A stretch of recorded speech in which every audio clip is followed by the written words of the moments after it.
সবাইকে এই যে আমার মুরগিটা দেখতে পাচ্ছেন, এই যে লাল মোরগ লাল মুরগি, এটার বাচ্চা 7টা হয়েছে। এই 7টা বাচ্চা মনে করেন সেম ওদের মতো হবে, সেম ভিডিও যদি পরবর্তীতে রিপিট করি সেম দেখবেন এরকম হবে। আমি বাচ্চাগুলো বের করতেছি, ওকে আপনারা ওয়েট করেন। এই যে বাচ্চাগুলো বের করেছি, এই বাচ্চাগুলো আর এই মোরগ আর এই মুরগি সেম কোয়ালিটির হবে, একদম সেম। এখন ওরা কেন এই মাঠ থেকে দূরবর্তী, কি জিজ্ঞাসা করতেছি, এই মাঠ থেকে দূরবর্তী হওয়ার একটাই কারণ হচ্ছে যে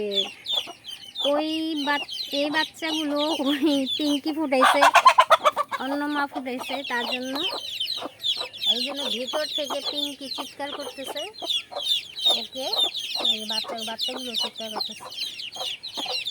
আমি ভিডিওটা এই কারণে করলাম, কারণ আমি প্রতিনিয়ত চ্যানেলে ভিডিও ছেড়ে থাকি, ছাড়বো, ওই জন্য পরবর্তীতে যেন আমি দেখাতে পারি যে কোন কোয়ালিটির বাচ্চাটা হলো।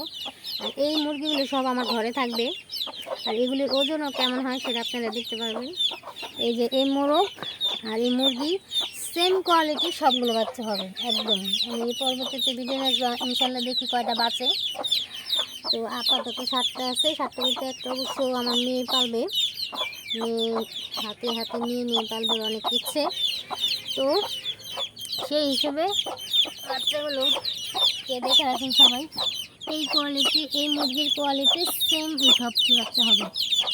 পিঙ্কি কী করছে বিধায় এই কারণেই মনে করেন বাচ্চাগুলো চিৎকার করতেছে, এই মায়ের কাছে আসতেছে না। ওকে, পরবর্তীতে ভিডিও নিয়ে আসবো ইনশাল্লাহ, আপনারা দেখবেন।